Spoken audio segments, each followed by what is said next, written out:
स्वागत है प्यारे बच्चों। आज हम मातृभूमि इस कविता का भावार्थ देखेंगे। इस कविता के कवि का नाम है मैथिली शरण गुप्त। इनका जन्म 1886 झांसी उत्तर प्रदेश में हुआ और मृत्यु 1964 में हुई। मैथिली शरण गुप्त जी खड़ी बोली साहित्य में मील के पत्थर माने जाते हैं। इनकी रचनाओं में राष्ट्रीयता, भारत के गौरवशाली इतिहास और संस्कृति के दर्शन होते हैं। इन्होंने इनकी कृतियों में इतिहास की उपेक्षित नारी पात्रों का गौरव बढ़ाया है।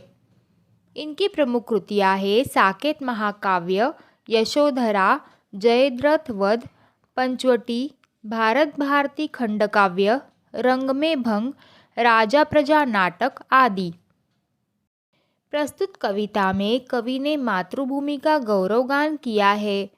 प्रकृति ने भारत भूमि को मुक्त हस्त से प्रत्येक पदार्थ प्रदान किया है।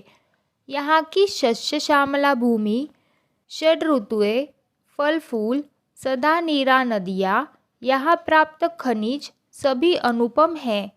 हमारी यह जन्मभूमि हर प्रकार से कल्याणकारी है, वैभव से परिपूर्ण है। तो चलो बच्चों, कविता की शुरुआत करते हैं। नीलांबर परिधान हरित पट पर सुंदर है, सूर्य चंद्र युग मुकुट मेखला रत्नाकर है। नदियाँ प्रेम प्रवाह, फूल तारे मंडल है, बंदी जन खगवृंद, शेष फन सिंहासन है। करते अभिषेक पयोद है, बलिहारी इस देश की। हे मातृभूमि तू सत्य ही, सगुण मूर्ति सर्वेश की। तो बच्चों, यहाँ पर नीलांबर का अर्थ होता है नीला आकाश और परिधान का अर्थ है वस्त्र। हरित का अर्थ है हरे। मेखला का अर्थ होता है करधनी। मंडल का अर्थ होता है शोभा। पयोद का अर्थ है बादल और सर्वेश का अर्थ है ईश्वर। तो यहाँ पर कवि कहते हैं कि भारत माता के हरियाली से पूर्ण शरीर पर नीला अंबर उसके सुंदर वस्त्रों के समान है। सूर्य और चंद्रमा भारत माता के मुकुट के समान सुशोभित है और सागर माता की करधनी के समान है। यहाँ की सदा नीरा नदियों में जल के रूप में सदा प्रेम प्रवाहित होता रहता है। भांति भांति के सुंदर पुष्प माँ का सौंदर्य बढ़ाते हैं। जिस प्रकार राजाओं के दरबार में उनका यशगान करने के लिए बंदीजन हुआ करते थे, उसी प्रकार विभिन्न प्रकार के पक्षी अपने कलरव से भारत माता का यशोगान करते रहते हैं। हमारी मातृभूमि शेषनाग के फन रूपी सिंहासन पर विराजमान है। बादल जल बरसाकर माता का अभिषेक करते हैं। कवि इस देश पर बलिहारी जाते हैं। हे मेरी मातृभूमि, तू वास्तव में सर्वशक्तिमान ईश्वर का प्रतिरूप है। अगली पंक्तियाँ है, निर्मल तेरा नीर अमृत के सम उत्तम है, शीतल मंद सुगंध पवन हर लेता श्रम है। षड ऋतुओं का विविध दृश्ययुत अद्भुत क्रम है, हरियाली का फर्श नहीं मखमल से कम है। शुचि सुधा सींचता रात में तुझ पर चंद्र प्रकाश है। हे मातृभूमि, दिन में तरणी करता तम का नाश है। तो बच्चों, यहाँ पर नीर का अर्थ होता है जल, शुचि का अर्थ होता है पवित्र, सुधा का अर्थ है अमृत, तरणी का अर्थ है सूर्य और तम का अर्थ है अंधकार, अंधेरा। तो यहाँ पर कवि कहते हैं कि मातृभूमि तुम्हारा शुद्ध जल अमृत के समान उत्तम है। जब शीतल मंद और सुगंधित समीर चलता है तो वह दिन भर किए गए परिश्रम के तनाव को हर लेता है। हमारे देश में 6 ऋतुएं क्रम से आती है और प्रकृति के विभिन्न दृश्य प्रस्तुत करती है। गर्मी का ताप, उसके बाद वर्षा की फुहारें, शरद की स्वच्छता, हेमंत, फिर शिशिर की सर्दी और उसके बाद आता है ऋतुराज बसंत।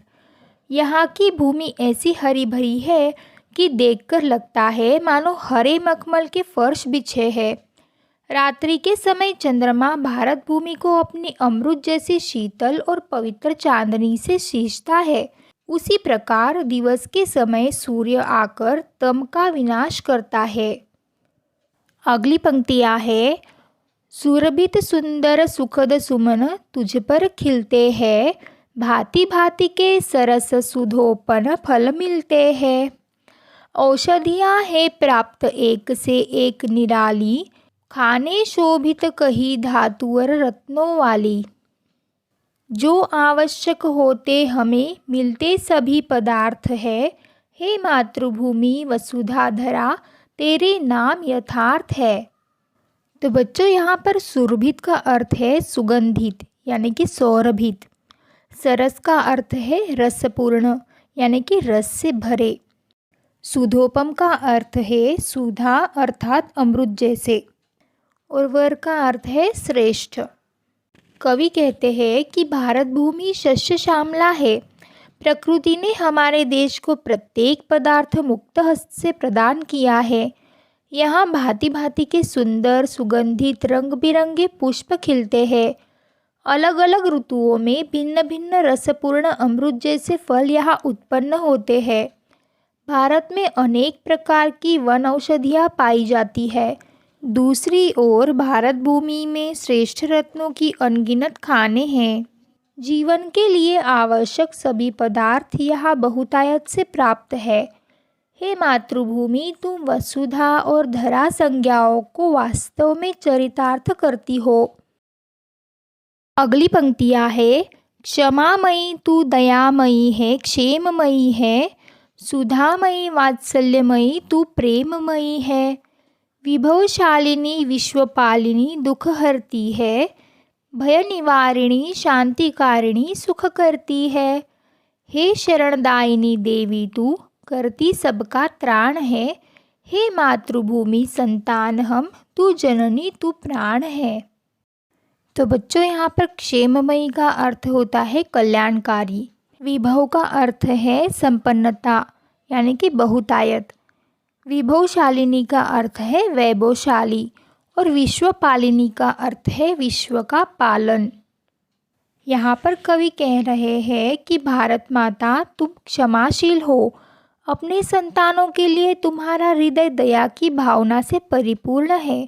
तुम कल्याणकारी हो, तुम सुधामयी हो, तुम्हारा हृदय वात्सल्य से परिपूर्ण है, तुम प्रेममयी हो, तुम समस्त वैभवों से युक्त हो, तुम पूरे विश्व का पालन करती हो, सभी के दुखों को दूर करती हो, तुम हमारे भय का निवारण करती हो, शांति करती हो और हर प्रकार का सुख हमें देती हो। हे भारत माता, तुम अपनी गोद में हम सबको शरण देती हो, हमारे सभी कष्टों को दूर करती हो। हम तुम्हारी प्रिय संतान हैं, तुम ही हमारी जननी हो, हमारे प्राण हो। तो बच्चों, इस कविता का भावार्थ यही समाप्त होता है। यह वीडियो देखने के लिए सभी का बहुत बहुत धन्यवाद। अगर यह वीडियो आपको हेल्पफुल लगी तो इस चैनल को ज़रूर सब्सक्राइब करें और नए वीडियोस की नोटिफिकेशन पाने के लिए साथ में जो बेल आइकॉन दिया है उसे प्रेस करना ना भूलें।